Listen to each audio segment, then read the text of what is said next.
નમસ્કાર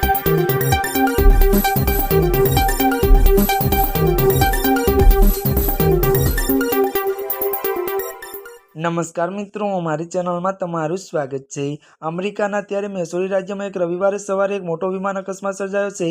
કેન્સાસ સિટીથી આશરે 500 માઇલ એટલે કે 65 માઇલ દક્ષિણમાં ત્યારે આવેલા બટલર મેમોરિયલ ત્યારે એરપોર્ટ નજીક સ્કાય ડ્રાઇવિંગ કરતું એક ખાનગી પ્લેન થઈને આગના ગોળામાં ફેરવાઈ ગયું હતું।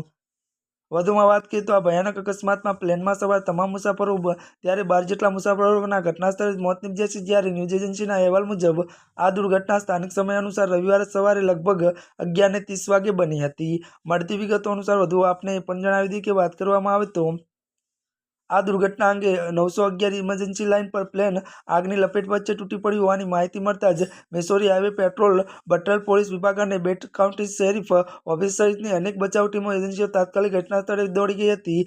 મિસોરી હાઈવે પેટ્રોલના ચાર્જ જસ્ટિન ઇનલીવે જણાવ્યું હતું કે અકસ્માતનું દ્રશ્ય અત્યંત ભયાવહ હતું। વિમાન એરપોર્ટની નજીક આવેલા એક ખુલ્લા ખેતરમાં ખાબક્યું હતું। બચાવ કામગીરી ઘટના સ્થળે પહોંચીને સળગતા વિમાનને આગ પર કાબુ મેળવી લીધો છે। અત્યારે હાલની આ દુઃખદ ખબર મળી રહી છે। ત્યારે મિત્રો આજના માટે બસ આટલું જ। અમારી ચેનલમાં નવા હોય તો અમારી ચેનલને લાઇક, શેર અને સબસ્ક્રાઇબ કરી દેજો। ધન્યવાદ।